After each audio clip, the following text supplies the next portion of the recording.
పూర్తిగా సాధారణంగా మనం అసత్యాలు అర్ధసత్యాలు అంటాం. అర్ధసత్యాలు కాదు, పూర్తిగా అసత్యాలతో అబద్ధాల మయంగా అది ఆ ప్రజెంటేషన్ నాకు అనిపించింది. ఆయన వాటికి భిన్నంగా ఆ సాంప్రదాయానికి తిలోదకాలిస్తా జగన్మోహన్ రెడ్డి గారిని గత ప్రభుత్వాన్ని విమర్శించడానికే వైఎస్ఆర్ కాంగ్రెస్ పార్టీ ప్రభుత్వాన్ని ఆయన పరిమితం కావడం జరిగింది.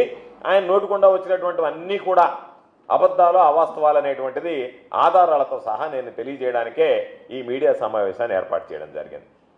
ఈరోజు మనం ఒక్కసారి ఆయన మాట్లాడినటువంటి ప్రజెంటేషన్లో చెప్పినటువంటి అబద్ధాలు వాస్తవాలు ఒక్కసారి మనం బేరీజ్ వేసుకుంటే 2014-15 ఆయన చంద్రబాబు నాయుడు గారు ముఖ్యమంత్రిగా ఉన్నప్పుడు 59,198 మిలియన్ యూనిట్లు సంవత్సరానికి అవసరం ఉండేది. 2018-19 అంటే చంద్రబాబు నాయుడు గారు దిగిపోయే నాటికి 63,675 మిలియన్ యూనిట్లకి ఆ డిమాండ్ పెరిగింది. అంటే కేవలం సగటున 1.9% వృద్ధి రేటు. 59,198 మిలియన్ యూనిట్ల నుంచి 63,675 మిలియన్ యూనిట్లకి, అంటే కొత్త కనెక్షన్లు ఇవ్వలేదు.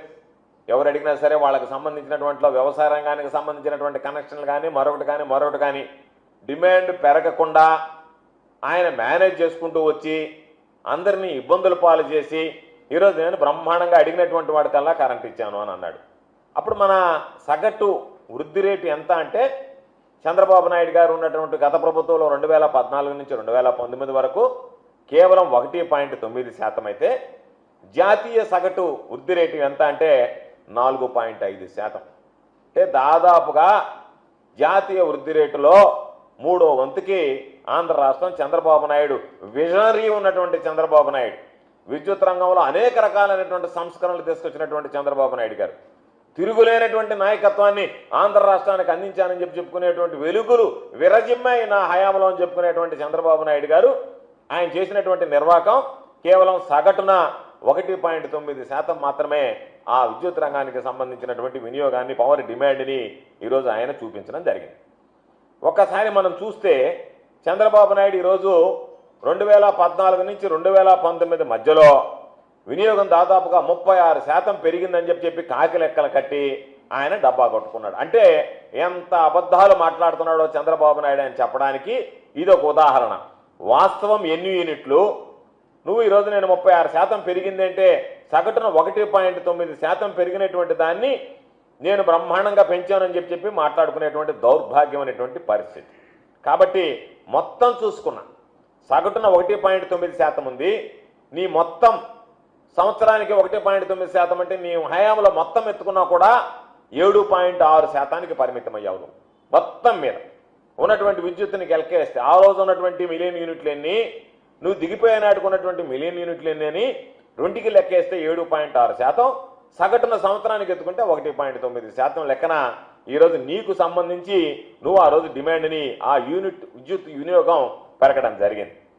అంటే ఇది మేము చెప్పడం కాదు, జగన్మోహన్ రెడ్డి గారు ముఖ్యమంత్రి అయిన తర్వాత ఏదైతే నువ్వు ఉన్నప్పుడు సగటున 1.9% లెక్కన మొత్తం మీద 7.6% పెరిగితే జగన్మోహన్ రెడ్డి గారు ముఖ్యమంత్రిగా వచ్చిన తర్వాత సెంట్రల్ ఎలక్ట్రిసిటీ అథారిటీ రిపోర్ట్ ఇచ్చింది.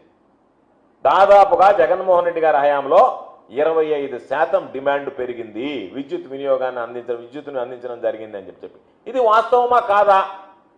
ఏదైతే నీకు వాస్తవాలు ఉన్నాయో గత ప్రభుత్వంలో చేసినటువంటి అభివృద్ధి ఉందో దాన్ని కన్వీనియంట్గా పక్కన పెట్టేసి నువ్వు చేయనటువంటి దాన్ని నేను చేసినటువంటి అభివృద్ధిగా చెప్పుకోవడం అంటే అది నీ సీనియారిటీ, అది నాకున్నటువంటి అనుభవం చెప్తే చేయగలిగేది ఏమీ లేదు.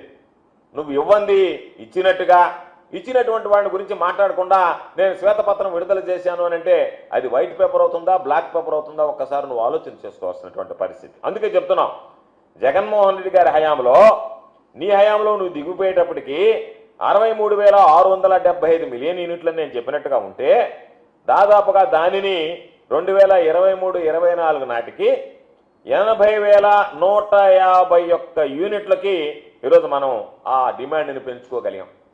అంటే దాదాపుగా 25% డిమాండ్ పెరిగింది. సగటున వృద్ధి రేటు చూస్తే సంవత్సరానికి 4.7%. జాతీయ వృద్ధి రేటు 4.9% ఉంటే 2019 2024 మధ్య జగన్మోహన్ రెడ్డి గారు దాదాపుగా దానికి సంబంధించి ఆయన తీసుకున్నటువంటి నిర్ణయాల వల్ల సగటున వృద్ధి రేటు సంవత్సరానికి 4.7% పెరిగింది. అంటే నీ హయాంలో 1.9% ఉంటే దాదాపుగా 4.7% అయింది. మొత్తం మీద నీ హయాంలో 7.6% పెరిగితే అది 25% వరకు దాదాపుగా పెరిగింది. చంద్రబాబు నాయుడు చెప్పాల్సింది ఏంటంటే, ఇదిగో మీ హయాంలో 25% పెరిగింది, నా హయాంలో 7.6% పెరిగింది, నా హయాంలో కోవిడ్ లేదు, చంద్రబాబు నాయుడు హయాంలో కోవిడ్ లేదు, చంద్రబాబు నాయుడులో ఉక్రెయిన్ యుద్ధం లేదు, లేదా చంద్రబాబు నాయుడుకి సంబంధించినటువంటి కోల్ సప్లైలో ఇష్యూలు లేవు, లేదా ఇంటర్నేషనల్కి సంబంధించినటువంటి అంతర్జాతీయంగా సప్లై చేసే ఇష్యూస్ ఏం లేవు. ఇవన్నీ లేకపోయినా ఆయనలో పెరిగినటువంటి డిమాండ్ 7.6% అయితే ఇవన్నిటిని అధిగమించి జగన్మోహన్ రెడ్డి గారు ప్రజలకు ఇచ్చినటువంటిది 25% పెరిగిందనేటువంటిది స్పష్టంగా ఈరోజు మేము చెప్పేటువంటి లెక్కలు కాదు, ఈరోజు సెంట్రల్ ఎలక్ట్రిసిటీ అథారిటీ రిపోర్ట్ ప్రకారమే పెరిగినటువంటి